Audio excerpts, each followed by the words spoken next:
Баршаңызға қайырлы күн, сіздермен Манат. Бүгін біз тауық етін тұтастай духовкада пісіретін боламыз. Менің каналыма тіркеліп, қоңырауша белгісін басуды ұмытпаңыздар. Бізге ең алдымен тауықтың тұтастай еті және түрлі дәмдеуіштер, таза табиғи бал, сұйық май, сарымсақ, яғни чеснок, томат соусы және уксус қажет болады, сірке суы. Осылай құрғақ бұрыштарымызды жақсылап бірін-бірін араластырып аламыз. Үлкенде ыдысқа салып, осылай қасықтың көмегімен. Екінші кезекте чеснок, яғни сарымсағымызды үккіштен өткізсеңіздер де болады, немесе ұсақтап турап алсаңыздар да болады. Мен пышақтың көмегімен ұсақтап турап қосатын боламын. Мен бұл жерде бұрыш, қара бұрыш, паприка және тұз араластырдым бірінші кезекте. Түрлі дәмдеуіштер қоса берсеңіздер болады.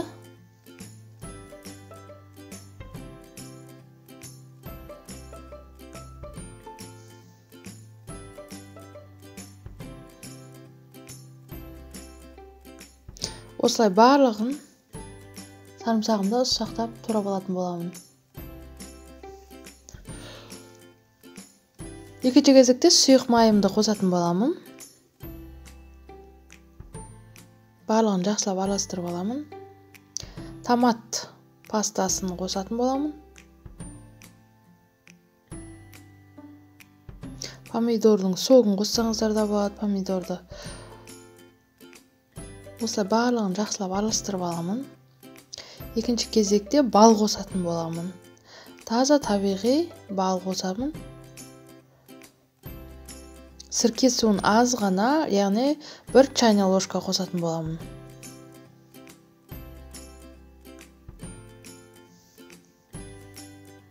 Барлығын жақсылап араластырып, тауығымыздың ішіне және сыртына жағатын боламын. Арнайы қолғап киіп алсаңыздар да болады. Мен өзі қолмен жаққан ыңғайлы, мен үшін сол үшін қолмен осылай бірінші сыртына, сосын ішіне осылай жұқалап жағып шығатын боламын. Мариновкасын холодильникте 1 түн немесе 4-5 сағатқа қалдырсаңыздар, өте дәмді болады.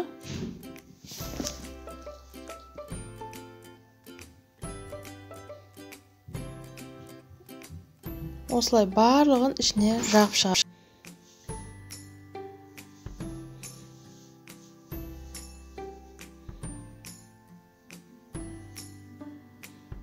Осылай қанаттарының астына барлық жеріне қалдырмай тұтастай жағып шығамыз. Мойнына барлық жеріне. Бұл жерде мен мойнын және құйрығын кесіп алып тастадым.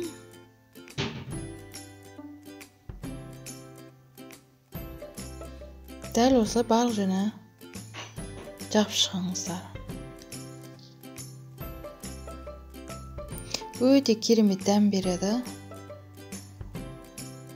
Егерде 1 түнге қоятын болсаңыздар, өте керемет дәм береді. Осындай шұңғыл ыдыстар жасаймын, мариновка сыртына ағып кетпес үшін.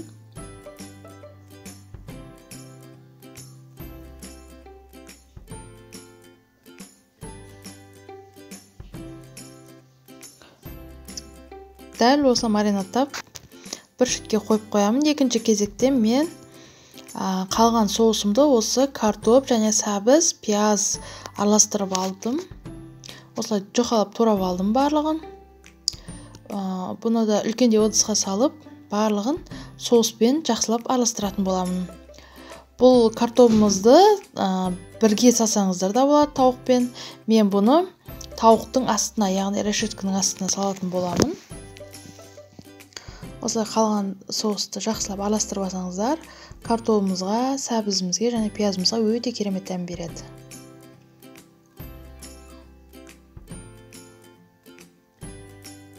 Осылай қасықтың көмегімен жақсылап араластырып аламыз.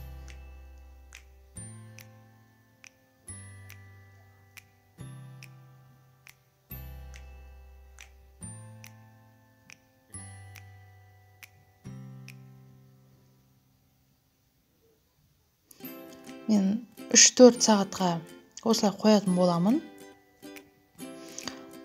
3-4 сағаттан кейін осыны духовкаға 180 градус ыстық болып тұрған духовкаға салатын боламын.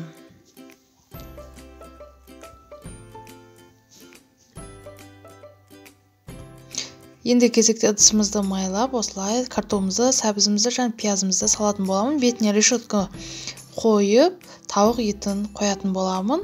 Егер де соусы ағатын болса, осы астындағы картопымызға ағатын болады. Ол кезде пешіміз таза тұрады. Осылай салып алдым. 180 градуста 40-45 минутта дәл осылай тауық етін пісіріп аламыз. Осы тұтастай күйінде қонақтарыңыздың алдына ұсына берсеңіздер болады. Ыдыстарыңызға салып өте керемет дәмді піскен. Қараңыздар, картоп да өте дәмді піскен, ешқандай күйіп кетпеген. Дәмі өте керемет. Міндетті түрде жасап көріңіздер. Менің каналыма тіркеліп комментарий қалдыруды ұмытпаңыздар.